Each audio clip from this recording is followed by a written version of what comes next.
Hello everyone. आज का हमारा टॉपिक है acid catalyzed dehydration of alcohol at the temperature 443 kelvin.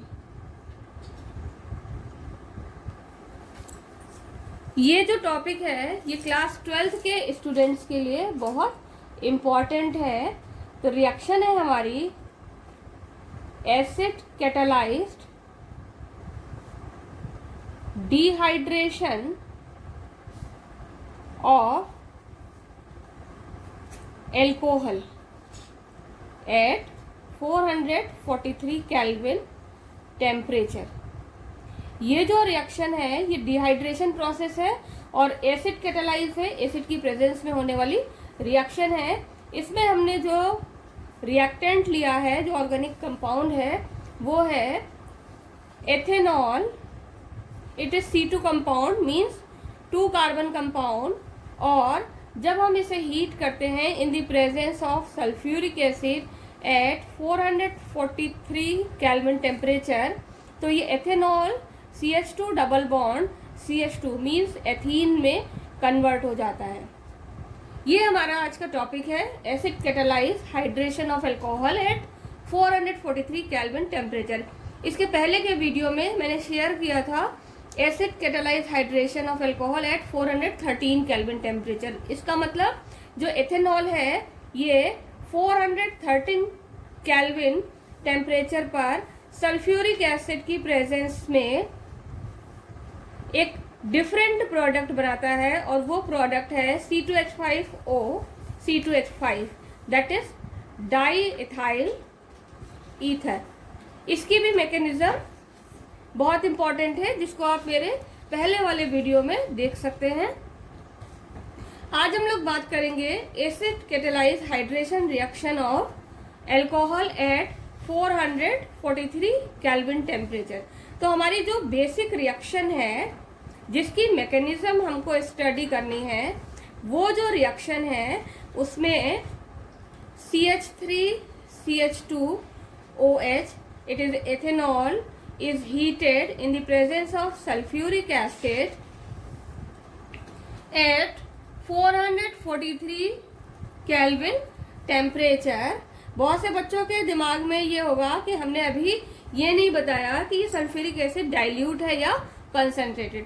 तो मैं बता दूं स्टूडेंट्स आपको, it is concentrated sulphuric acid, because dehydration reaction के लिए कंसंट्रेटेड सल्फ्यूरिक एसिड बहुत ही अच्छा डिहाइड्रेटिंग एजेंट है। और प्रोडक्ट हमारा बनेगा CH2 double bond CH2 and it is ethene. तो यहाँ पर जो सल्फ्यूरिक एसिड है जो हमने H2SO4 लिया है, इट इज कंसंट्रेटेड, और ये कंसंट्रेटेड सल्फ्यूरिक एसिड यही डिहाइड्रेटिंग एजेंट है। और ये डिहाइड्रेटिंग एजेंट होने की वजह से ही ये एथेनॉल को एथीन में कन्वर्ट कर देता है। टेम्परेचर रेंज ये होती है। अब हम बात करेंगे कि इस रिएक्शन की जो मैकेनिज्म है वो कैसे होती है। Mechanism means processing of the reaction. Reaction कैसे प्रोसीड करती है, तो इस रिएक्शन की मैकेनिज्म के 3 स्टेप्स हैं। First step protonation, second step formation of carbocation,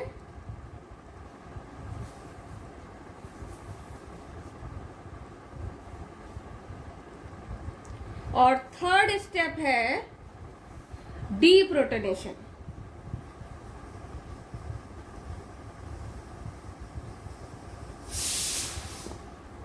इस तरह से ये जो मैकेनिज्म है ये 3 स्टेप्स को फॉलो करती है, जिसमें से protonation means addition of proton, formation of carbocation, और third step deprotonation means removal of proton. अब देखिए पहले स्टेप में प्रोटोनेशन एल्कोहल का होगा, तो रिएक्शन का स्टेप 1 है प्रोटोनेशन ऑफ एल्कोहल, और एल्कोहल हमने लिया है यहाँ पर एथेनॉल। तो एथेनॉल मॉलिक्यूल को हम लिखेंगे CH3 CH2 OH, और इस ऑक्सीजन के पास 2 लोन पेयर हैं। जैसे कि आपको मालूम है कि ऑक्सीजन के वैलेंस शेल में 6 इलेक्ट्रॉन्स होते हैं, जिसमें एक इलेक्ट्रॉन कार्बन के साथ बॉन्ड बनाने में और दूसरा इलेक्ट्रॉन हाइड्रोजन के साथ बॉन्ड बनाने में यूज होता है, और इसके पास 2 लोन पेयर बचते हैं।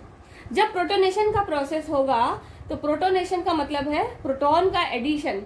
It is proton, hydrogen ion proton को रिप्रेजेंट करता है, और जब प्रोटॉन है तो प्रोटॉन क्या है, इसमें पॉजिटिव चार्ज है। पॉजिटिव चार्ज का मतलब है इट इज इलेक्ट्रोफाइल। जब ये प्रोटॉन इलेक्ट्रोफाइल की तरह बिहेव करेगा तो ये उस एरिया पर अटैक करेगा जहां पर इलेक्ट्रॉन डेंसिटी ज्यादा है। एथेनॉल के मॉलिक्यूल में जो ऑक्सीजन है इसके पास क्या है, हाई इलेक्ट्रॉन डेंसिटी, इसलिए ये प्रोटॉन का अटैक इस ऑक्सीजन पर होता है और यहाँ पर बनता है प्रोटोनेटेड एल्कोहल CH3 CH2OH, और ये प्रोटॉन यहाँ पर ऐड हो जाएगा इस तरह से, और एक पॉजिटिव चार्ज ऑक्सीजन पर और एक लोन पेयर बचा, क्योंकि एक लोन पेयर इसने प्रोटॉन के साथ शेयर कर लिया। अब बचा ऑक्सीजन के पास केवल एक लोन पेयर, और जो पॉजिटिव चार्ज प्रोटॉन पर था वो आ गया ऑक्सीजन पर, और यहाँ पर जो प्रोडक्ट मिला हमें it is protonated alcohol. Protonated alcohol के फॉर्मेशन के बाद अगला जो स्टेप आता है वो है फॉर्मेशन ऑफ कार्बोकैटायन।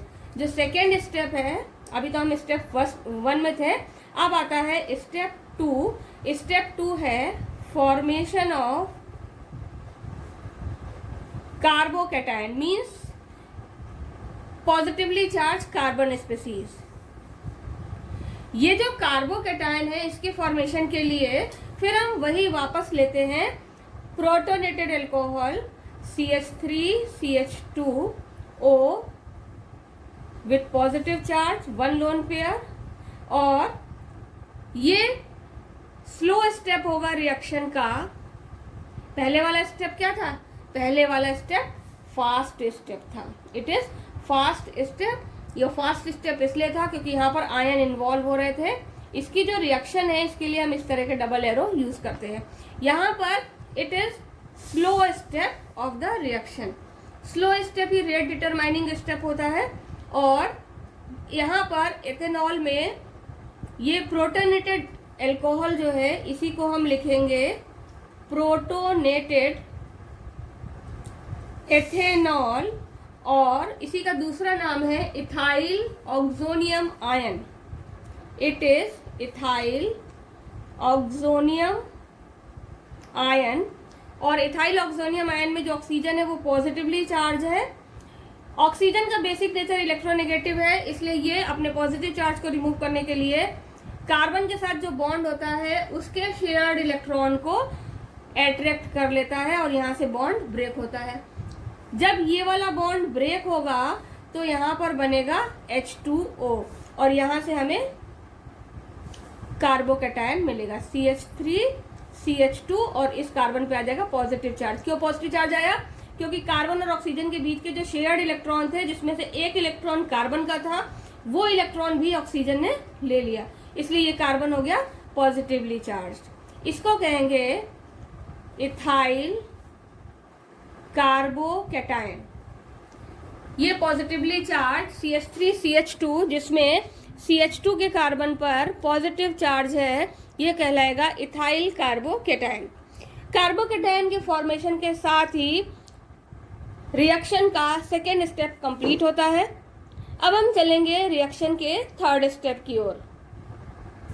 अब जो रिएक्शन का थर्ड स्टेप है उसमें डीप्रोटोनेशन होगा। तो हम बात करते हैं स्टेप 3 की। इस स्टेप 3 में डीप्रोटोनेशन होता है। डीप्रोटोनेशन वो प्रोसेस है जिसमें रिमूवल ऑफ प्रोटॉन होगा, और रिमूवल ऑफ प्रोटॉन किससे होगा, ये जो इथाइल कार्बोकैटायन बना है इसको हम इस तरह से लिखेंगे। अब यहाँ पर ये हो गया CH3 CH और इस कार्बन पे positive charge. It is ethyl carbocation cation. ये जो इथाइल कार्बोकैटायन है ये अगले स्टेप में इसमें डीप्रोटोनेशन होता है, मीन्स रिमूवल ऑफ प्रोटॉन। क्यों होता है कि क्योंकि यह कार्बन पॉजिटिवली चार्ज है। इस चार्ज का मतलब है कि यहाँ पर इलेक्ट्रॉन डेंसिटी कम है।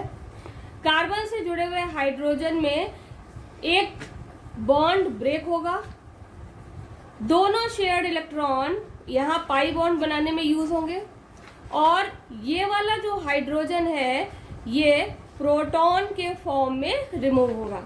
तो ये जब यहाँ के शेयर्ड इलेक्ट्रॉन बॉन्ड बनाने में यूज हो गए तो ये हो गया C double bond C, 2 hydrogen इस पर बचे, और इस कार्बन पर भी 2 हाइड्रोजन प्लस प्रोटॉन। ये वही प्रोटॉन रिमूव हुआ जो रिएक्शन की स्टार्टिंग में प्रोटोनेशन के प्रोसेस में यूज हुआ था, और हमारा जो प्रोडक्ट है वो बना एथीन। एथीन के फॉर्मेशन के साथ ही इस रिएक्शन की मैकेनिज्म कंप्लीट होती है।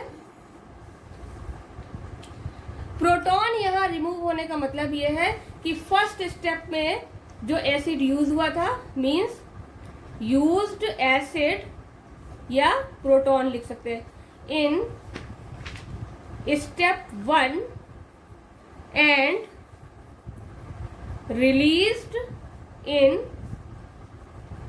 स्टेप 3। इस तरह से 1, 2, 3 टोटल 3 स्टेप में ये रिएक्शन कंप्लीट हो जाती है। इस रिएक्शन में इक्विलिब्रियम को राइट साइड में शिफ्ट करने के लिए बहुत जरूरी है कि जो एथीन बनती है उसको जल्दी से जल्दी रिमूव कर दिया जाए। एथीन का रिमूवल अगर होता रहेगा तो रिएक्शन फॉरवर्ड डायरेक्शन में मूव करती रहेगी। आई होप आपको ये टॉपिक समझ में आ गया होगा। अब अगली रिएक्शन मैकेनिज्म के लिए आप लोग अगले वीडियो का वेट करेंगे। रिएक्शन मैकेनिज्म का टॉपिक ऐसा टॉपिक है जो हर बार CBSE बोर्ड एग्जाम में पूछा जाता है।